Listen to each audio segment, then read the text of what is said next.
What's up, everyone? Welcome back to the Star Wars season here on Cinematic Reviews. As always, you can find this episode and many more on Anchor, Spotify, and Apple Podcasts.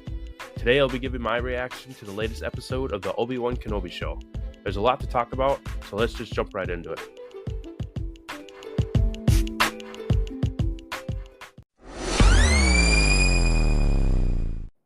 Now, I really loved this episode.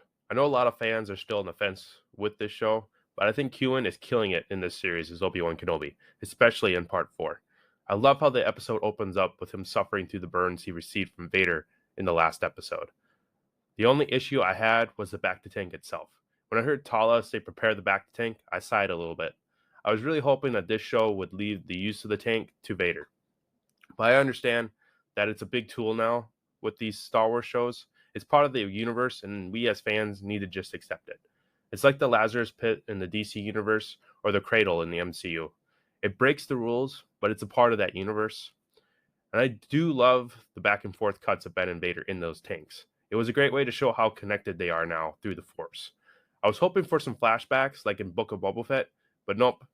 It was really disappointing. There's still time though. We could get some flashbacks next episode, or at least some guidance from Qui-Gon, since Leia is back with Ben, and we really don't need to see her in the series anymore. I do love their relationship, though. Vivian Blair plays a terrific young Leia. The interrogation scene with Reva was ruined by the terrible acting by Moses Ingram, but I was genuinely scared for Leia when she was chained to that machine. Ben walking down the hallway revealed that this machine freezes people in a Jurassic Park-like looking amber material. If I'm remembering right, this is the same place that was mentioned in Season 1 of the Rebels show.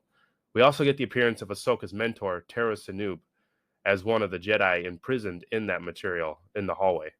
For the die-hard Star Wars fans out there, we last saw Sinub in the Clone Wars show. The screams are then followed by Ben cutting down the stormtroopers like a freaking Jedi while wearing a cool Jedi outfit that resembled him in the prequels. They finally gave us an awesome scene with a lightsaber being used in the dark. I love that whole sequence in the dark room. But before all that, we got the return of the underwater breather from Phantom Menace, which is awesome. I honestly never thought we would ever see those again. Jumping back to Reva, I know right now that there is a divide among fans about racism and the whole Reva character. My negatives towards her have nothing to do with race, though. They are solely based on the terrible acting and dialogue that they gave her. The character is just very poorly written in this show. The Inquisitors as a whole are handled very poorly, which is very disappointing. They were so badass in the Rebels show, and it's just sad to see them go to shit, honestly. Nothing personally against Deborah Chow, but Filoni should have been involved in this series, and as far as I know, he wasn't really a part of it, because I'm assuming he's doing the Ahsoka show along with Favreau in the Mandalorian show as well. He gave us the Inquisitors and the Rebels, and he really should be involved in any projects that include them or anything that's related to the Rebels or Clone Wars show, to be honest. Vader showing up, force choking Reva, was a highlight, though, because it showed how weak she really is. But I knew she wouldn't die because there's 2 episodes left. If she does die, it won't be until episode 6, I think. I could see them killing off the 5th brother before Reva, because he has been the one to push against her the most. On the bright side, though, Reva isn't bad enough to turn me away from the show. I'm still 100% invested in it, and I can't wait for the last 2 episodes. We sadly only got 2 scenes with Vader in this episode. The first being the opening back and forth cuts of him and Ben in the bacta-tank. The second being the force choking scene I just mentioned. Hayden hasn't been in a whole lot of scenes, but I think he's doing an awesome job with what they have given him so far. I hope we do get more of him in the final 2 episodes, whether it's him in the bacta-tank or flashbacks. The flashbacks are what I'm hoping for the most. It's pretty much confirmed now that Liam Neeson will show up soon. So the Clone Wars flashbacks are the only thing I'm crossing my fingers for right now. Many Star Wars fans are torn with this show, so I really think that Clone Wars flashbacks will bring those fans back into the show, especially diehard ones. Seeing Hayden and Ewan will blow their minds, just like seeing a live-action version of Ahsoka and Cad Bane. Tala was great in this episode as well. Her going undercover was cool to see, but I don't quite understand how the Empire didn't figure out what was really going on. She was straight up talking to herself in some of those scenes. If I was next to her in that room, I would immediately grab a high-ranking officer to check her out. The writers could have definitely done a better job with those scenes. Otherwise, I really enjoyed her character. It's a great way to show that hope isn't completely lost in the galaxy. The remaining Jedi and very young Rebel Alliance are fighting back against that empire. This episode had a huge Rogue One feel to it, which is awesome because, as you know, I love Rogue One. It also felt like a huge homage to A New Hope, with Leia being rescued and Tala going undercover as an Empire officer. Tala bullshitting her way out of the situation in the Inquisitor's lightsaber trophy room was so awesome. It resembled a little bit of Han Solo kind of bullshitting his way through that whole scene in A New Hope. So predictions for the final 2 episodes.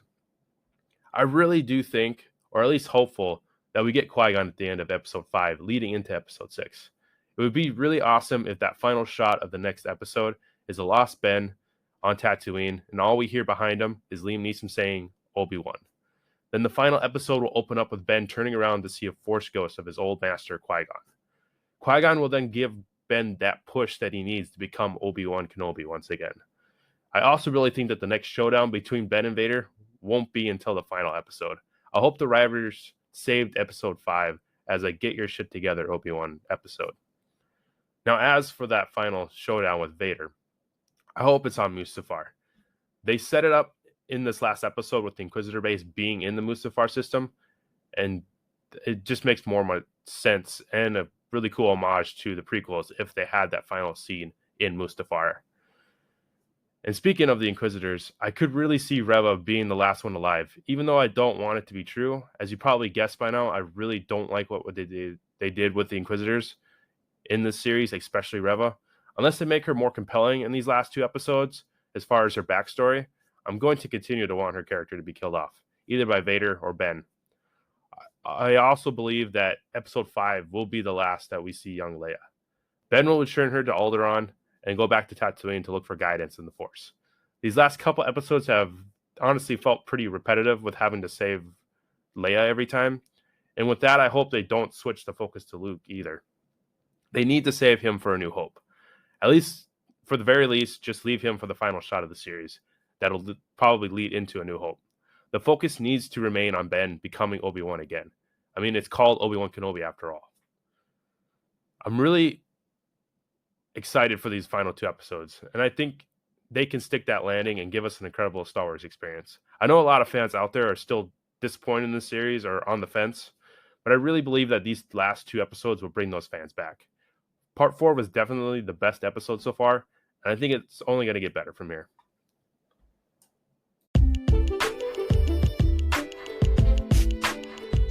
Well, that'll do it for my reaction to Part 4 of the Obi-Wan Kenobi show. Join me next week for my reaction to Part 5. Also, join me every Monday for my thoughts on the latest new releases. This coming Monday, I'll be giving my thoughts on Jurassic World Dominion. But until then, may the Force be with you, always.